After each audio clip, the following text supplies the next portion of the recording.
Hello everyone, I am Abhishek and you are watching Bioscanner. आज के video lesson में हम पढ़ेंगे सीलिएट्स के बारे में। सीलिएट्स प्रोटोजोन प्रोटिस्ट होते हैं और उनकी खास बात होती है कि इनकी पूरी सेल के ऊपर बहुत सारे छोटे छोटे सीलिया प्रेजेंट होते हैं। सीलिएट्स एक ग्रुप है जिसके अंदर बहुत सारे ऑर्गेनिजम्स आते हैं, लेकिन इनमें से सिर्फ हम पैरामीशियम को समझेंगे। पैरामीशियम का एग्जाम्पल हम लेंगे, उसकी हेल्प से हम इस ग्रुप के मेंबर्स की स्टडी करेंगे। आज के वीडियो लेसन में हम पैरामीशियम के मेन फीचर्स के बारे में पढ़ेंगे। साथ ही हम जानेंगे कि पैरामीशियम के अंदर कॉन्जुगेशन कैसे होता है और क्या इंपॉर्टेंस है कापा पार्टिकल्स की सीलिएट्स के अंदर। आज का वीडियो लेसन आपके लिए बहुत ही इंपॉर्टेंट होने वाला है, क्योंकि इसमें से बहुत सारे क्वेश्चंस मेडिकल एंट्रेंस एग्जामिनेशन में भी पूछे जाते हैं। तो आज के वीडियो लेसन के किसी भी पार्ट को आप मिस मत करिएगा, पूरा वीडियो लेसन देखिएगा। अगर आपने मेरे YouTube चैनल को अभी तक सब्सक्राइब नहीं किया है तो मेरे YouTube चैनल को सब्सक्राइब जरूर कीजिएगा, मेरी वीडियोस को लाइक और अपने फ्रेंड्स में शेयर भी कीजिएगा। तो चलिए स्टार्ट करते हैं आज का वीडियो लेसन। आइए पढ़ते हैं। Welcome back children. चलिए स्टार्ट करते हैं आज के वीडियो लेसन। आज के वीडियो लेसन में हम पढ़ेंगे सीलिएट्स के बारे में या सीलिएटेड प्रोटोजोन के बारे में।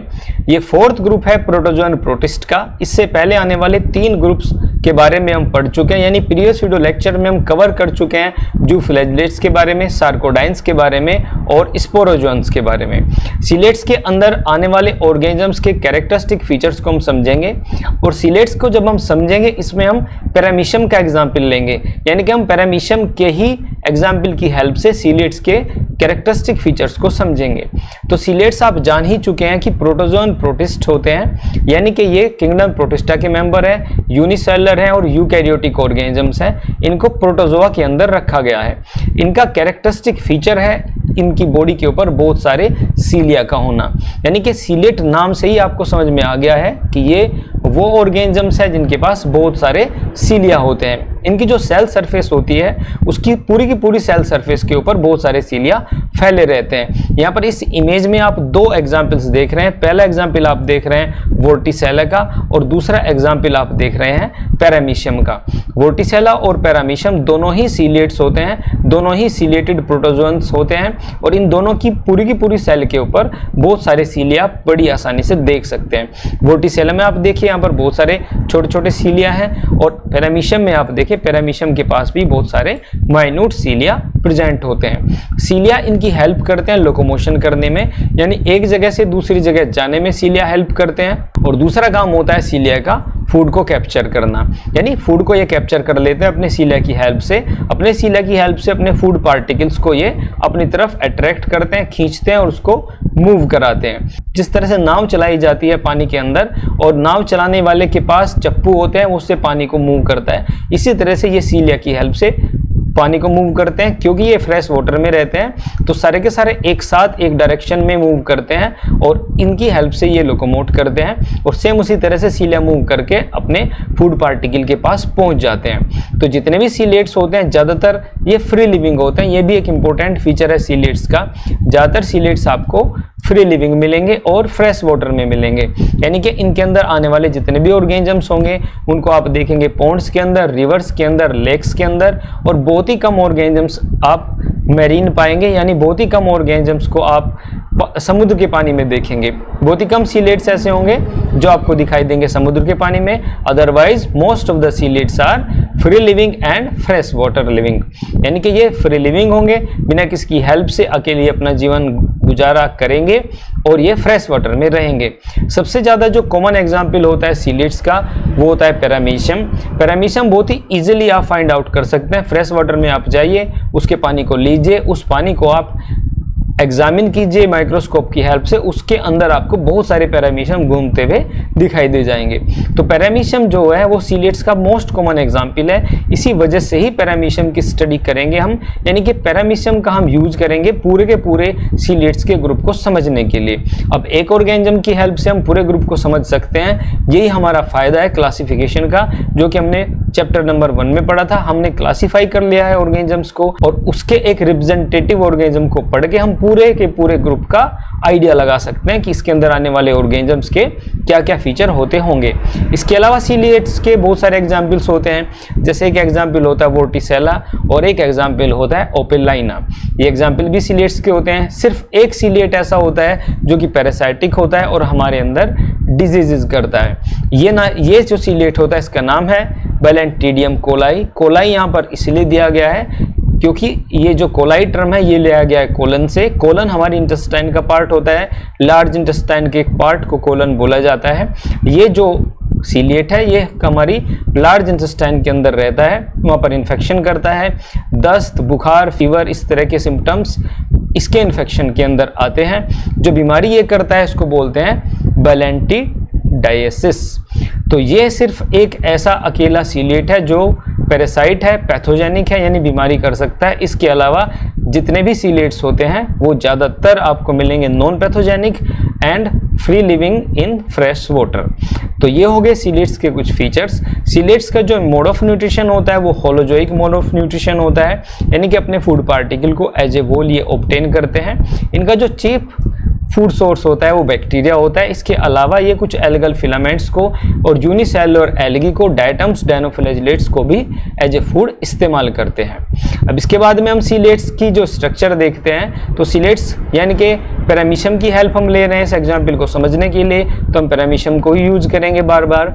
तो पैरामीशियम की अगर हम स्ट्रक्चर समझें तो पैरामीशियम जो होता है वो बहुत ही स्पेशलाइज्ड सा एक ऑर्गेनिज्म होता है, यानी इसके पास अलग अलग काम करने के लिए स्पेशलाइज्ड ऑर्गेनेल्स प्रेजेंट होते हैं। उनको एग्जाम्पल को हम एक बार देखते हैं कि कौन कौन से ऐसे स्पेशलाइज्ड ऑर्गेनेल्स हैं पैरामीशियम के पास जिनकी हेल्प से ये स्पेसिफिक फंक्शंस को परफॉर्म कर सकता है। तो सबसे पहले इसके अंदर जो सबसे पहला ऑर्गेनेल इस तरह का आता है उसका नाम होता है ओरल ग्रूव। ओरल ग्रूव इसकी एक साइड पे प्रेजेंट होता है। ओरल ग्रूव का काम होता है फूड पार्टिकल्स को ऑब्टेन करना, यानी फूड को पकड़ना, कैप्चर करना। ये बिल्कुल इक्विवेलेंट होता है वेस्टिब्यूल के। वेस्टिब्यूल्स जो होती है वो एनिमल्स के अंदर होती है। वेस्टिब्यूल कहाँ पर होती है? हमारे जो लिप्स होते हैं और हमारे जो टीथ होते हैं उनके बीच में जो स्पेस रहता है उसको वेस्टिब्यूल कहा जाता है।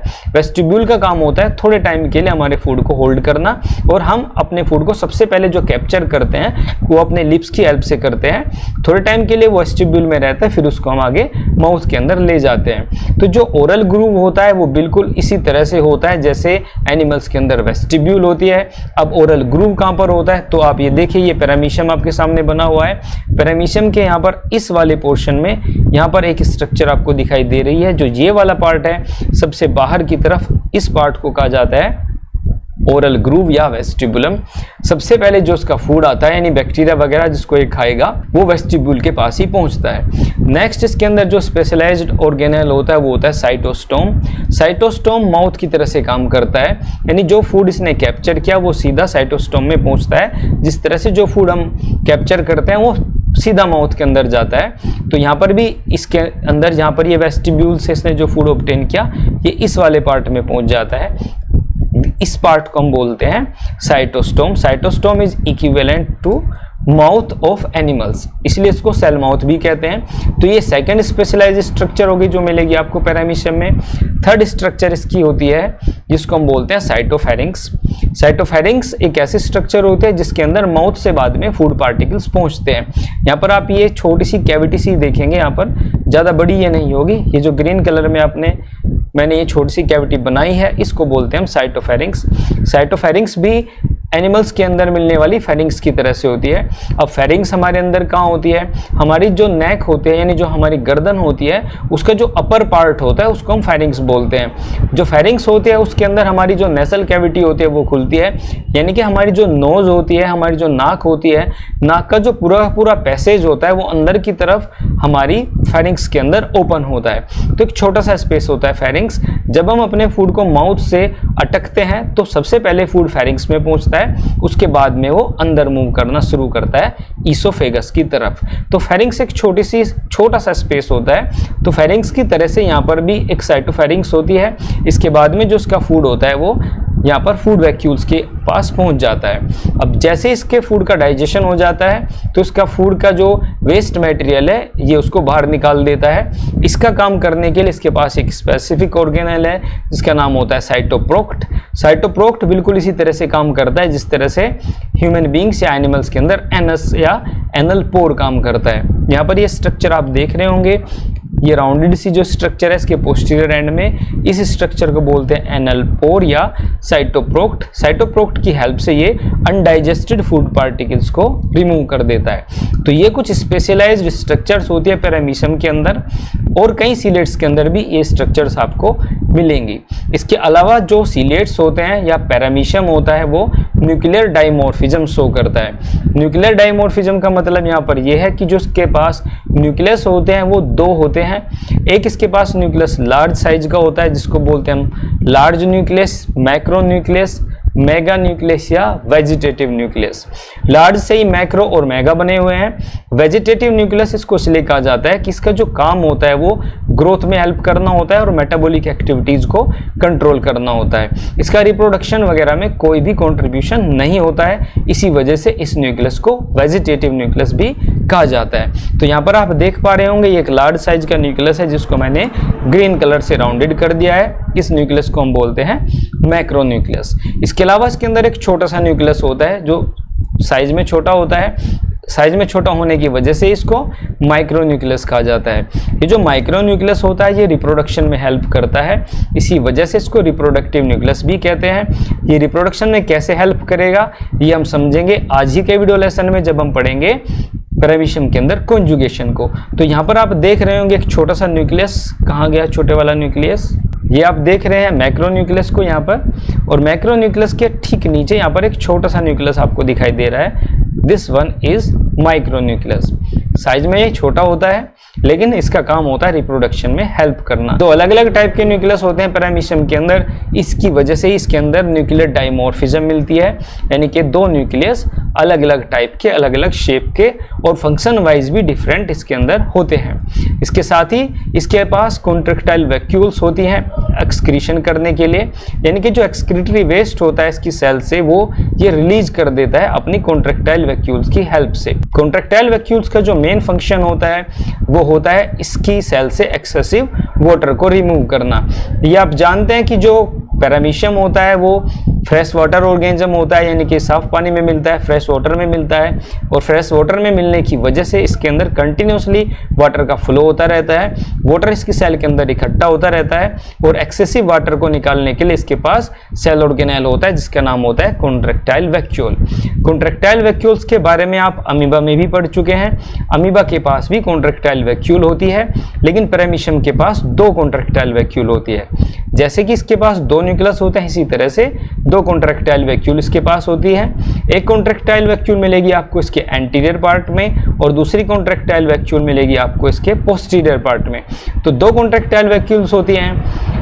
अमीबा के अंदर आपने पढ़ा था कि जो कॉन्ट्रैक्टाइल वैक्यूल्स होते हैं उनके चारों तरफ माइटोकॉन्ड्रिया रहती है, लेकिन यहाँ पर कुछ कैनाल लाइक स्ट्रक्चर्स होते हैं जिनको बोलते हैं रेडिएटिंग कैनाल्स। तो हर एक कॉन्ट्रैक्टाइल वैक्यूल के चारों तरफ आपको 6 रेडिएटिंग कैनाल्स मिलेंगी। 6 radiating canals are present around each contractile vacuole. तो दो कॉन्ट्रैक्टाइल वैक्यूल है, ये कॉन्ट्रैक्टाइल वैक्यूल है एंटीरियर एंड में और ये सेकेंड कॉन्ट्रैक्टाइल वैक्यूल है पोस्टीरियर एंड में। कॉन्ट्रैक्टाइल वैक्यूल के अंदर सेंट्रल में एक वैक्यूल है, उनके चारों तरफ आप यहाँ पर 6 रेडिएटिंग कैनाल देख पाएंगे, 1 2 3 4 5 एंड 6। तो इस तरह से यहाँ पर 6 रेडिएटिंग कैनाल है और एक सेंटर में वैक्यूल है। रेडिएटिंग कैनाल्स का काम होता है जो साइटोप्लाज्म है उससे वाटर को कलेक्ट करना और कॉन्ट्रैक्टाइल वैक्यूल तक पहुंचा देना। कॉन्ट्रैक्टाइल वैक्यूल सारा का सारा जो वाटर रेडिएटिंग कैनाल्स ने कलेक्ट किया है उसको सेल से बाहर रिलीज कर देती है।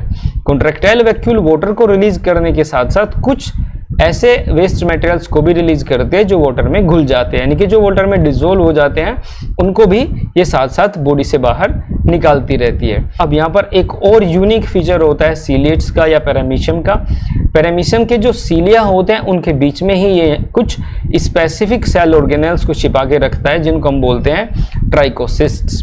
ट्राइकोसिस्ट जो होते हैं ये इजेक्टेबल होती है, यानी कि एक पैरामीशियम पानी के अंदर तैर रहा है, उसके चारों तरफ सीलिया प्रेजेंट है और सीलिया के बीच में उसने अपना एक हथियार छुपा के रखा हुआ है। इस हथियार का नाम है ट्राइकोसिस्ट। जैसे कोई बैक्टीरिया इसके नज़दीक आएगा, जैसे कि एक पैरामीशियम है, ये तैर रहा है, यहाँ पर एक बैक्टीरिया इसके नज़दीक आ गया, ये एक बैक्टीरिया इसके नज़दीक आ गया। अब बैक्टीरिया ने सोचा कि ये सारे के सारे सीलिया हैं जिनको छू करके तुम गुजर रहे हो, ये सीलिया है पैरामीशियम के, इनसे तुम्हें कोई नुकसान नहीं होगा।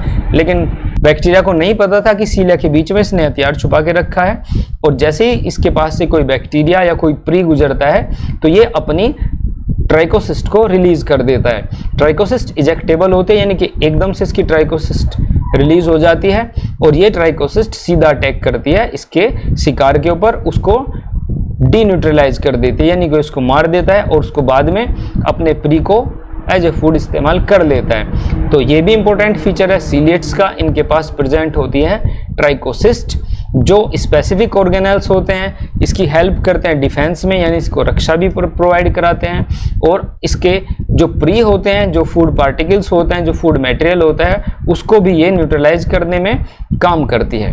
अब सीलिएट्स के अंदर रिप्रोडक्शन जो होता है वो दोनों ही टाइप का होता है। इसके अंदर एसेक्सुअल रिप्रोडक्शन भी आपको मिलेगा और सेक्सुअल रिप्रोडक्शन भी आपको मिलेगा। बहुत बार ये चीज़ आप पढ़ चुके हैं कि पैरामीशियम के अंदर जो रिप्रोडक्शन होता है, यानी कि एसेक्सुअल रिप्रोडक्शन जो होता है वो ट्रांसवर्जली होता है, यानी कि ट्रांसवर्जली जो पैरामीशियम है ये इस तरह से दो हिस्सों में डिवाइड होता है, एक ऊपर वाला हिस्सा बनता है और एक नीचे वाला हिस्सा बनता है, और इस तरह से दो पैरामीशियम यहाँ पर बन जाते हैं। इस टाइप का जो एसेक्सुअल रिप्रोडक्शन होता है उसको हम बोलते हैं ट्रांसवर्स बाइनरी फिशन। इसके साथ ही इसके अंदर जो सेक्सुअल रिप्रोडक्शन का मेथड होता है वो होता है कॉन्जुगेशन। कॉन्जुगेशन आपने पढ़ा है बैक्टीरिया के अंदर भी। कॉन्जुगेशन को आप जानते हैं कि हॉरिजॉन्टल जीन ट्रांसफर होता है, तो उसके अंदर जेनेटिक मटेरियल का एक्सचेंज हो जाता है दो कॉन्जुगेंट्स के बीच में या दो सेल्स के बीच में। तो वो पूरा का पूरा प्रोसेस भी हम आज के वीडियो लेसन में ही पढ़ेंगे। एक और इम्पोर्टेंट चीज़ है यहाँ पर सीलिएट्स के बारे में कि कुछ अनफेवरेबल कंडीशंस में ये सिस्ट की फॉर्मेशन भी कर सकते हैं। तो ये चीज़ हो गई सीलिएट्स की इंपॉर्टेंट फीचर्स। अब हम कुछ स्पेसिफिक फीचर्स पढ़ेंगे जो सिर्फ पैरामीशियम में ही आपको मिलेंगे, यानी कि अभी तक हमने जो फीचर्स पढ़े हैं वो ज़्यादातर सीलिएट्स में आपको मिलेंगे, लेकिन उनको समझने के लिए हमने एग्जाम्पल की हेल्प ली पैरामीशियम के। लेकिन जो फीचर्स अभी हम पढ़ने जा रहे हैं वो आपको सिर्फ स्पेसिफिकली पैरामीशियम के अंदर ही मिलेंगे। तो पैरामीशियम के नाम से इन चीज़ों को आपसे पूछा जा सकता है। तो सबसे पहली चीज़, पैरामीशियम को स्लीपर ऑर्गेनिज्म या स्लीपर एनिमलक्यूल कहा जाता है, क्योंकि इसका जो साइज होता है दिखने में ये बिल्कुल स्लीपर की तरह से होता है, जैसे कि एक चप्पल होती है, चप्पल की तरह की इसकी शेप होती है, इसी वजह से इसको स्लीपर ऑर्गेनिज्म कहते हैं। इसका बहुत ही कॉमन सा नेम है जो आपको याद रखना है। पैरामीशियम फ्रेश वाटर सीलिएट है, ये फ्रेश वाटर में मिलता है। पैरामीशियम की दो कॉमन स्पीसीज हमें जनरली मिलती है फ्रेश वाटर के अंदर। पहली होती है पैरामीशियम कोडेटम और दूसरी होती है पैरामीशियम ओरेलिया। तो ये दो स्पीसीज मोस्ट कॉमन है पैरामीशियम की जो आपको मिलेंगी जनरली। पैरामीशियम का जो फूड होता है वो होता है बैक्टीरिया। बैक्टीरिया को एज ए फूड ये ऑब्टेन करता है most of the times. Unicellular algae और डाइटम्स वगैरह को भी ये अपना फूड की तरह से इस्तेमाल करता है। कुछ एल्गल फिलामेंट्स को भी एज ए फूड ये इस्तेमाल कर लेता है। इसको सरफेस फीडर कहा जाता है। ये भी इंपॉर्टेंट टर्म है पैरामीशियम से रिलेटेड। सरफेस फीडर इसको इसलिए कहा जाता है कि ये वाटर की जो सरफेस होती है उसके ऊपर रहता है और वहाँ से बिल्कुल वाटर की सरफेस के साथ से अटैच होकर अपने आप को रखता है और वहाँ से ये अपने फूड पार्टिकल्स को ऑब्टेन करता रहता है। एक इम्पोर्टेंट चीज़ आपको याद रखनी है कि इसका जो पोस्टीरियर पोर्शन होता है वहाँ पर सीलिया होते हैं, उनका साइज थोड़ा सा बड़ा होता है as compare to cilia present on rest of the body. यानी कि इसकी जो पूरी की पूरी बॉडी है या पूरी की पूरी जो सेल की स्ट्रक्चर है उसकी तुलना में इसका जो पोस्टीरियर एंड है वहाँ पर जो सीलिया होते हैं उनकी लेंथ थोड़ी सी ज़्यादा बड़ी होती है। तो ये जो सीलिया होते हैं ये ग्रुप में रहते हैं और जो ग्रुप में सीलिया होते हैं उनको हम बोलते हैं टफ्ट, और जो पोस्टीरियर पार्ट होता है उसको हम बोलते हैं कोडल। तो इस तरह से यहाँ पर एक बंच ऑफ सीलिया आपको मिलेगा पैरामीशियम के पोस्टीरियर एंड पर, जिसको हम बोलते हैं कोडल टफ्ट। इस इमेज में यहाँ पर आप कोडल टफ्ट देख पा रहे होंगे। यहाँ पर बहुत सारे सीलिया का ग्रुप्स है जो इसके पोस्टीरियर पोर्शन में प्रेजेंट है। इन स्ट्रक्चर्स के अलावा पैरामीशियम के अंदर ये आपने समझ ही लिया है कि दो कॉन्ट्रैक्टाइल वैक्यूल मिलते हैं। इसके पास कुछ नॉन कॉन्ट्रैक्टाइल वैक्यूल्स भी मिलती हैं। ये जो वैक्यूल्स होते हैं इनका काम होता है फूड पार्टिकल्स को डाइजेस्ट करना। इन वैक्यूल्स को गैस्ट्रियोल्स भी कहा जाता है। गैस्ट्रियोल कंटिन्यूसली जो साइटोप्लाज्म है इसके अंदर घूमती रहती है। साइटोप्लाज्म के अंदर ये कंटिन्यूसली इधर उधर स्ट्रीमिंग मूवमेंट करती रहती है, यानी कि एक बार एक गैस्ट्रियोल यहाँ पर है, कुछ देर बाद फिर ये आपको दूसरी जगह मिलेगी और इन गैस्ट्रियोल्स के इधर उधर मूव करने की वजह से ही कंटिन्यूसली इनके अंदर जो फूड है वो डाइजेस्ट होता रहता है और जो न्यूट्रिएंट्स हैं ये फूड वैक्यूल से रिलीज होते रहते हैं। इस तरह का जो डाइजेशन होता है उसको इंट्रासेलुलर डाइजेशन कहा जाता है, क्योंकि एक सेल के अंदर हो रहा है। तो ये डाइजेशन का प्रोसेस होता है पैरामीशियम के अंदर। पैरामीशियम के अंदर डाइजेशन गैस्ट्रियोल्स के अंदर होता रहता है। अब हम पढ़ते हैं पैरामीशियम के अंदर रिप्रोडक्शन कैसे होता है। पैरामीशियम के अंदर रिप्रोडक्शन के दो टाइप्स होते हैं, mainly asexual reproduction and sexual reproduction. सबसे पहले हम देखते हैं पैरामीशियम के अंदर एसेक्सुअल रिप्रोडक्शन कैसे होता है। एसेक्सुअल रिप्रोडक्शन का जो मेथड है उसको बोला जाता है ट्रांसवर्स बाइनरी फिशन, यानी कि बाइनरी फिशन का मतलब है जो पैरामीशियम की एक सेल है वो दो हिस्सों में डिवाइड हो जाएगी, ट्रांसवर्सली डिवाइड होगी, यानी कि इसका ट्रांसवर्स सेक्शन हम जिस तरह से काटते हैं किसी भी चीज़ का उसी तरह से ये भी डिवाइड होता है। यहाँ पर आप इस इमेज में देख सकते हैं ये एक पैरामीशियम है, यहाँ पर इसका मैक्रोन्यूक्लियस है और ये माइक्रोन्यूक्लियस है। तो पहले स्टेप में क्या होगा, इसका जो मैक्रोन्यूक्लियस है वो एक्सटेंड हो जाता है, यानी कि इसकी लेंथ बढ़ जाती है और थोड़ा सा इसका माइक्रोन्यूक्लियस भी बढ़ जाता है। और यहाँ पर इसके जो पार्ट है, यहाँ पर इसकी जो सेल है, यहाँ पर इसमें एक हल्का सा सेप्टम बनना स्टार्ट हो जाता है, क्योंकि यहाँ से ये दो हिस्सों में डिवाइड होने वाला है। जहाँ पर इसका सेप्टम बनना शुरू हो जाता है, इसी के साथ ही यहाँ पर एक छोटी कॉन्ट्रैक्टाइल वैक्यूल बनना भी स्टार्ट हो जाती है। तो इस तरह से ये सेप्टम थोड़ा गहरा होता चला जाता है और लास्ट में यहाँ पर ये सेप्टम ये एक सेल को दो सेल्स में डिवाइड कर देता है। अब दोनों सेल्स के पास मैक्रोन्यूक्लियस और माइक्रोन्यूक्लियस पहुंच जाते हैं और दोनों सेल्स के एंड में कॉन्ट्रैक्टाइल वैक्यूल्स अपीयर हो जाती हैं। तो इस तरह से एक पैरामीशियम ट्रांसवर्सली दो हिस्सों में डिवाइड हो जाता है। ये था मेथड एसेक्सुअल रिप्रोडक्शन का पैरामीशियम के अंदर। अब हम पढ़ते हैं पैरामीशियम के अंदर सेक्सुअल रिप्रोडक्शन कैसे होता है। पैरामीशियम के अंदर सेक्सुअल रिप्रोडक्शन का जो मेथड होता है उसको कॉन्जुगेशन कहा जाता है। कॉन्जुगेशन के बारे में आप बैक्टीरिया में भी पढ़ चुके हैं। कॉन्जुगेशन के बारे में आप जानते हैं कि हॉरिजॉन्टल जीन ट्रांसफर होता है, यानी कि यहाँ पर जेनेटिक मटेरियल का ट्रांसफर होता है एक सेल से दूसरी सेल में। दोनों सेल्स मैच्योर होती हैं और एक सेल से दूसरी सेल में जेनेटिक मटेरियल पहुंच जाता है। वर्टिकल जीन ट्रांसफर होता है एनिमल्स के अंदर, जिसके अंदर जो जेनेटिक मटेरियल है वो एक पेरेंट से दूसरे टोटर इंडिविजुअल के अंदर जाता है। तो यहाँ पर कॉन्जुगेशन होता है पैरामीशियम के अंदर। तो अभी हम समझेंगे कि कॉन्जुगेशन पैरामीशियम के अंदर होता कैसे है। थोड़ा सा कॉम्प्लेक्स प्रोसीजर है, लेकिन इसको हम बड़े ही इजीली, बड़े ही आसान शब्दों में अच्छी तरह से समझ लेंगे। तो सबसे पहले आपको समझना है कॉन्जुगेशन की डेफिनेशन क्या होती है, वो आप अच्छी तरह से जानते ही हैं। Conjugation is the transfer of genetic material between two individuals. ऐसी दो सेल्स के बीच में जेनेटिक मटेरियल ट्रांसफर हो जाएगा जो एक दूसरे से जॉइंड है या एक दूसरे से एसोसिएटेड है। जो सेल्स एक दूसरे से एसोसिएटेड है उनको हम बोलते हैं कॉन्जुगेंट्स। तो पैरामीशियम के अंदर जो कॉन्जुगेशन होता है तो उसके लिए क्या होता है, एक ही स्पीसीज की दो सेल्स एक दूसरे के पास आती हैं, यानी कि ये एक सेल है और ये दूसरी सेल है। इन पर हम ए एंड बी लिख देते हैं। ये सेल है ए और ये सेल है बी। अब ये दोनों की दोनों सेल्स एक दूसरे के क्लोज आ गई हैं, क्लोज आकर के एक दूसरे से एसोसिएट हो गई हैं। तो पहला स्टेप तो ये है। अब हम स्टेप वाइज मैनर में समझेंगे कॉन्जुगेशन में होता क्या है। दो सेल्स एक दूसरे के क्लोज आ गई, यहाँ पर सेल ए, ये सेल ए है and this is cell B. अब इसके साथ होगा क्या, सबसे पहले स्टेप में जो डिप्लॉयड माइक्रोन्यूक्लियस है दोनों ही सेल्स का वो डिवाइड करेगा मियोसिस से। मैक्रोन्यूक्लियस का यहाँ पर कोई काम नहीं है, क्योंकि आप पढ़ चुके हैं कि मैक्रोन्यूक्लियस का काम होता है मेटाबॉलिक एक्टिविटीज को कंट्रोल करना। रिप्रोडक्शन का मैक्रोन्यूक्लियस से कोई लेना देना नहीं है, तो यहाँ पर मैक्रोन्यूक्लियस को आप भूल जाइए। मैक्रोन्यूक्लियस का यहाँ पर कोई काम नहीं रहेगा, यहाँ पर काम रहेगा सिर्फ माइक्रोन्यूक्लियस का। और माइक्रोन्यूक्लियस जो एक सेल होती है पैरामीशियम की उसके अंदर होता है डिप्लॉयड कंडीशंस में, यानी कि यहाँ पर क्रोमोसोम्स नंबर होते हैं डिप्लॉयड कंडीशन में।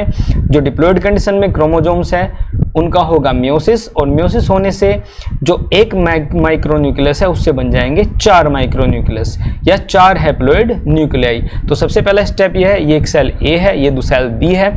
यहाँ पर जो माइक्रोन्यूक्लियस है सेल ए के अंदर, ये आपको दिखाया गया है ब्लू कलर में, और जो दूसरी सेल है सेल बी, यहाँ पर माइक्रोन्यूक्लियस आपको दिखाया गया है ऑरेंज कलर में। तो यहाँ पर मियोसिस होगा। मैक्रोन्यूक्लियस के बारे में आपको ध्यान देना ही नहीं है। मियोसिस होगा जब दो सेल्स आपस में एक साथ एसोसिएट हो गई हैं, कॉन्जुगेशन का प्रोसेस स्टार्ट हुआ है, मियोसिस हो गया है। मियोसिस होने से यहाँ पर 4 सेल्स बन गई है, यानी 4 हैप्लॉइड न्यूक्लियाई आपको मिलेंगे सेल ए के अंदर और 4 हैप्लॉइड न्यूक्लियाई मिलेंगे आपको सेल बी के अंदर। इनको आप ब्लू कलर में और ऑरेंज कलर में देख पा रहे होंगे।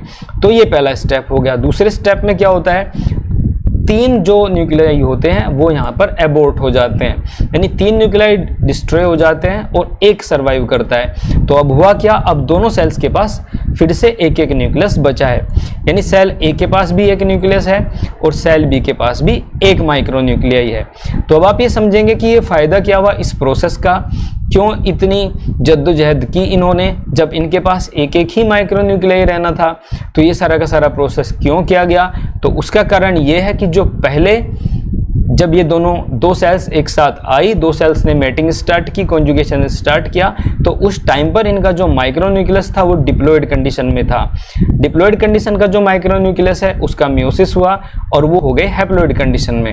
अब हैप्लॉयड कंडीशन में आने के बाद में, क्योंकि यहाँ पर हर सेल के पास 4 न्यूक्लियाई हो गए, तो 3 न्यूक्लियाई डिजेनरेट हो गए और बच गया एक एक न्यूक्लियाई। तो जो एक एक न्यूक्लियाई, एक एक न्यूक्लियस अब बचा है दोनों सेल्स के पास में, वो है हैप्लॉयड कंडीशन में। बस यही फायदा हुआ मियोसिस का और इस प्रोसेस को अभी तक करने का। तो ये 2 पहले स्टेप्स आप समझ गए होंगे। थर्ड स्टेप पे पहुंचते हैं। थर्ड स्टेप में क्या होता है, जो एक एक माइक्रो न्यूक्लियस अभी तक बचा हुआ है वो माइटोसिस करना स्टार्ट कर देता है और वहां पर 2 न्यूक्लियाई आ जाते हैं। यानी कि यहाँ पर होगा ये कि अभी तक जो एक न्यूक्लियाई बच गया था यहाँ पर, उससे माइटोसिस हुआ और माइटोसिस होकर के एक सेल के पास 2 माइक्रो न्यूक्लियाई होते हैं। ये दोनों के दोनों जो माइक्रो न्यूक्लियाई हैं ये हैप्लॉयड कंडीशंस में ही होंगे, क्योंकि यहाँ पर सेल ने माइटोसिस किया है। तो 2 न्यूक्लियाई हैं हर सेल के पास में, यानी एक सेल के पास में 2 माइक्रो न्यूक्लियस हैं। अब ये दोनों के दोनों जो माइक्रो न्यूक्लियस है इनका होगा एक्सचेंज, यानी कि स्टेप नंबर 4 में जो 2 सेल्स एक दूसरे के पास आ गई थी, एक दूसरे से एसोसिएट हो गई थी, उनका एक एक माइक्रो न्यूक्लियस एक्सचेंज हो जाएगा। यही मेन स्टेप है इस पूरे के पूरे प्रोसेस का, यही मेन स्टेप है कॉन्जुगेशन के प्रोसेस का, क्योंकि यहाँ पर दोनों सेल्स का जेनेटिक मटेरियल एक्सचेंज हो रहा है। यहाँ पर 2 सेल थी हमारे पास, cell A and cell B. Cell A का जो न्यूक्लियस था उसको हमने रिप्रेजेंट किया था ब्लू कलर से, सेल बी का जो न्यूक्लियस था यानी माइक्रो न्यूक्लियस था उसको रिप्रेजेंट हमने किया था ऑरेंज कलर से। अब यहाँ पर आप देख पा रहे हैं, यहाँ पर एक सेल है, इसके पास 2 हैप्लॉयड न्यूक्लियाई हैं ब्लू कलर के, ये दूसरी सेल है, इसके पास 2 हैप्लॉयड न्यूक्लियाई हैं ऑरेंज कलर के। तो इन दोनों सेल्स का जब कॉन्जुगेशन का मेन स्टेप आया है तो इनके जो न्यूक्लियाई है वो एक्सचेंज हो गए हैं। यानी कि जो सेल ए है इसके पास आपको दिखेगा एक ब्लू माइक्रो न्यूक्लियस और एक दिखेगा ऑरेंज माइक्रो न्यूक्लियस, और जो सेल बी है इसके पास भी आपको एक ब्लू और एक ऑरेंज माइक्रो न्यूक्लियस दिखेगा। तो इस तरह से 2 माइक्रो न्यूक्लियस हो जाते हैं हर एक सेल में। यही स्टेप मेन है, यानी कि जो 4th स्टेप हमने समझा है, यहाँ पर कॉन्जुगेशन हो चुका है कायदे से। तो कॉन्जुगेशन यहीं पर हुआ है, यहाँ पर जेनेटिक मटेरियल एक्सचेंज हो गए हैं। अब इससे आगे के स्टेप में क्या होता है, अब आगे के स्टेप में ये होता है कि जो 2 सेल्स थी हमारे पास में जिनके पास 2-2 माइक्रो न्यूक्लियस आ गए हैं, उनके जो माइक्रो न्यूक्लियस होते हैं वो अब फ्यूज हो जाते हैं, यानी कि जो 2 माइक्रो न्यूक्लियस हैं वो होंगे फ्यूज। ये बहुत इंपॉर्टेंट स्टेप है। यहाँ पर यहाँ तक हम पहुँच गए हैं। ये सेल है हमारे पास, एक सेल ये है और एक सेल ये है। ये चीज़ आप समझ लीजिए, ये वाला स्टेप हमने पढ़ा जब इनके जो माइक्रो न्यूक्लियाई थे वो एक्सचेंज हुए थे। जैसे इनके माइक्रो न्यूक्लियस एक्सचेंज होते हैं, ये सेल्स दोनों की दोनों एक दूसरे से सेपरेट हो जाते हैं, यानी अलग अलग हो जाती हैं। अब सेपरेट हो गई हैं क्योंकि यहाँ पर कॉन्जुगेशन का जो मेन काम था वो हो ही चुका है। अब कॉन्जुगेशन का मेन काम हो चुका है, एक सेल के पास में 2 न्यूक्लियाई हैं, एक ऑरेंज कलर का है और एक ब्लू कलर का है। अब ये दोनों के दोनों न्यूक्लियाई फ्यूज हो जाते हैं। अब क्योंकि दोनों के दोनों हैप्लॉयड थे, 2 न्यूक्लियाई थे सेल ए के पास और 2 माइक्रो न्यूक्लियाई थे सेल बी के पास, और दोनों ही थे हैप्लॉयड कंडीशन में। तो सेल ए के पास 2 माइक्रो न्यूक्लियाई जब फ्यूज होंगे हैप्लॉयड कंडीशन से तो वो हो जाएंगे डिप्लॉयड, क्योंकि नंबर ऑफ क्रोमोसोम्स डबल हो जाएंगे। इसी तरह से सेल बी के भी नंबर ऑफ क्रोमोसोम्स डबल हो जाएंगे और इनके पास डिप्लॉयड कंडीशंस में माइक्रो न्यूक्लियाई हो जाएंगे। जो सबसे पहला स्टेप हमने स्टार्ट किया था यहाँ से स्टेप 1, इसमें भी आपको ये याद होगा कि सबसे पहले भी जो माइक्रो न्यूक्लियस था वो डिप्लॉयड कंडीशन में था। सेल ए के पास भी जो माइक्रो न्यूक्लियस था वो भी डिप्लॉयड था और सेल बी के पास जो माइक्रो न्यूक्लियस था वो भी डिप्लॉयड था। तो यहाँ वाले स्टेप में अभी तक हम इसी जगह फिर से पहुंच चुके हैं। यहाँ पर हमारे पास जब ये 2 सेल्स कॉन्जुगेशन करके एक दूसरे से सेपरेट हुई तो इनके पास जो न्यूक्लियस हैं, जो माइक्रो न्यूक्लियस है वो डिप्लॉयड कंडीशन में आ चुका है। लेकिन यहाँ पर अब कॉन्जुगेशन हो चुका है, एक पेयर ऑफ क्रोमोसोम्स का इसी सेल का है और इसके पास जो दूसरा पेयर है क्रोमोसोम्स का ये दूसरी सेल से आया है। तो यहाँ पर ये प्रोसेस हो चुका है। अब इस प्रोसेस के अगले स्टेप में थोड़ा सा इन्वॉल्वमेंट रहेगा मैक्रोन्यूक्लियस का। यहाँ पर होगा ये कि जो इनके पास पहले से प्रेजेंट मैक्रोन्यूक्लियस था वो डिसइंटीग्रेट हो जाता है। यहाँ पर आप देख रहे होंगे ये जो मैक्रोन्यूक्लियस है ये यहाँ पर डिसइंटीग्रेट होना शुरू हो चुका है और जो डिप्लॉयड न्यूक्लियस है वो 8 सेल्स में डिवाइड होगा। यानी कि ये पहले माइटोसिस कंटिन्यूसली करना स्टार्ट करेगा और माइटोटिकली डिवाइड होगा और जो एक माइक्रोन्यूक्लियस है जो डिप्लॉयड कंडीशन में था उससे बन जाएंगे 8 माइक्रोन्यूक्लियस। तो ये चीज़ आपको समझ लेनी है। अगले स्टेप में ये प्रोसेस होता है। इस प्रोसेस को मैं आपको फिर से एक बार समझा देता हूँ। यहाँ पर 2 सेल्स फ्यूज हुई, 2 सेल्स के फ्यूज होने से इनके जेनेटिक मटेरियल एक्सचेंज हो गए।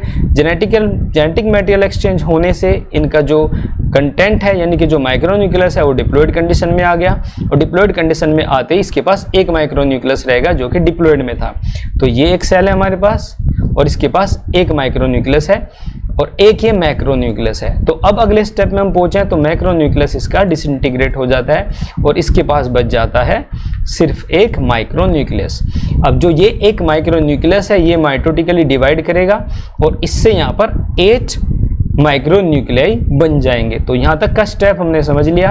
8 माइक्रोन्यूक्लियाई एक सेल के पास हो जाएंगे। यहाँ पर आप देख रहे होंगे ये जो ग्रीन कलर में आपको दिखाए गए हैं यहाँ पर 8 माइक्रोन्यूक्लियाई एक सेल के पास है। अब ये जो 8 माइक्रोन्यूक्लियाई हैं इनमें से 4 बनेंगे मैक्रोन्यूक्लियस और 4 बनेंगे माइक्रोन्यूक्लियस। वो कैसे होगा वो भी हम समझ लेते हैं। तो यहाँ पर 8 माइक्रोन्यूक्लियाई हैं, इनमें से कोई भी 4 आप ले लीजिए। तो यहाँ पर ये 4 लिए गए हैं, थोड़े से ग्रे कलर में लिए गए हैं, 1 2 3 4। इन 4 को अलग कर दीजिए और ये 4 जो ग्रीन कलर में है इनको आप अलग रख लीजिए। तो जो ये ग्रीन कलर में 4 हैं ये बनेंगे माइक्रोन्यूक्लियस और जो ये आपको ग्रे कलर में दिख रहे हैं ये बनेंगे मैक्रोन्यूक्लियस। अब इसमें से होगा क्या, पहले इससे प्रीवियस स्टेप में जो मैक्रोन्यूक्लियस था वो डिसइंटीग्रेट हो गया था। तो ये जो 4 न्यूक्लियाई हैं इनमें से सिर्फ एक बचेगा जो कि बन जाएगा मैक्रोन्यूक्लियस और बचे हुए 3 हो जाएंगे डिसइंटीग्रेट। यानी कि हमारे पास थे 8 न्यूक्लियाई। 8 न्यूक्लियाई में हमारे पास बन गए 4 के 2 ग्रुप्स, 2 जोड़े बन गए। इन 4 का एक ग्रुप बनेगा माइक्रोन्यूक्लियस और इन 4 का एक ग्रुप बनेगा मैक्रोन्यूक्लियस।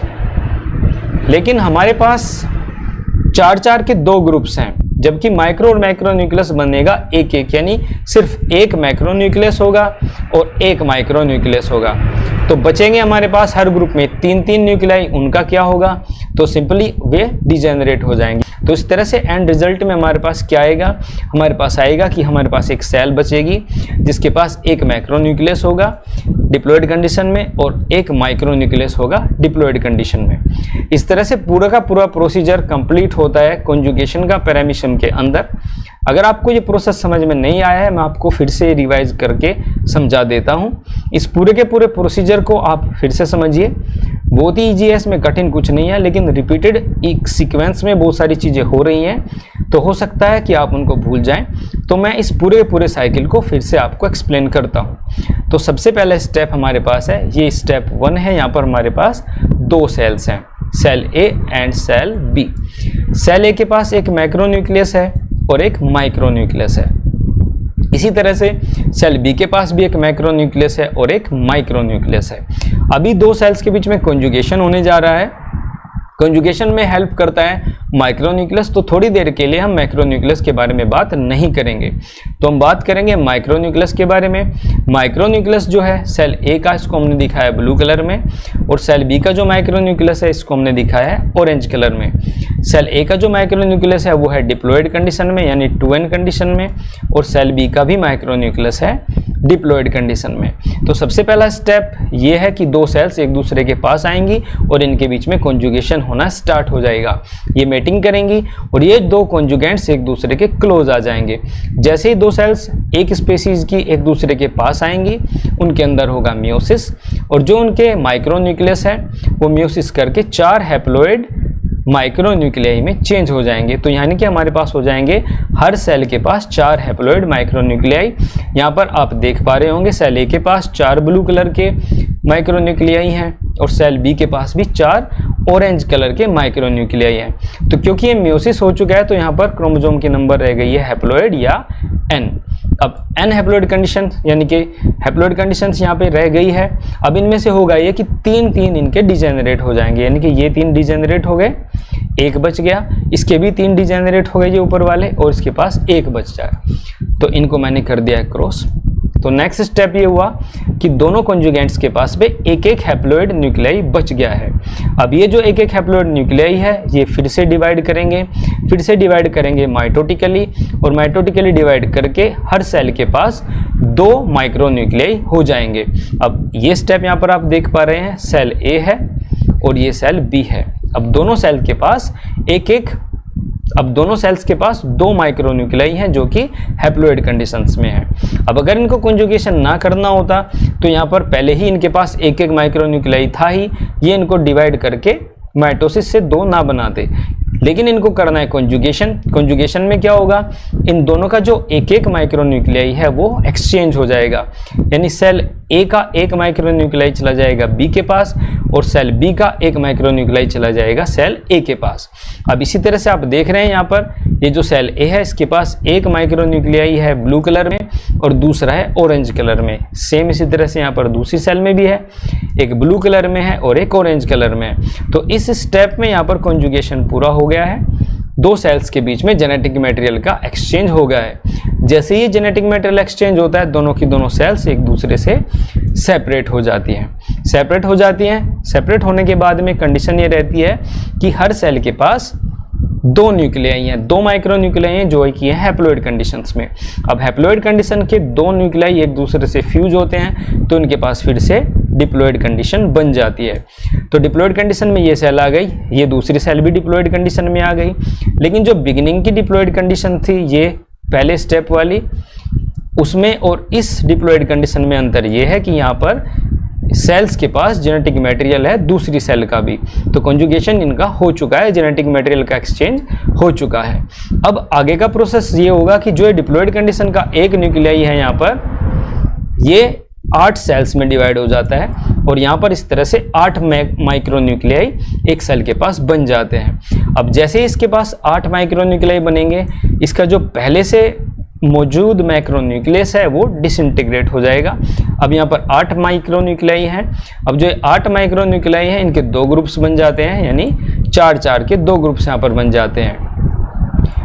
तो 4 के 2 ग्रुप्स यहाँ पर बन जाते हैं। इन 4 के 2 ग्रुप्स में से एक जो न्यूक्लियाई होता है वो मैक्रो एंड माइक्रो न्यूक्लियाई में कन्वर्ट हो जाता है, यानी कि 4 में से एक बनेगा मैक्रो न्यूक्लियस और इन 4 में से दूसरा बनेगा माइक्रो न्यूक्लियस।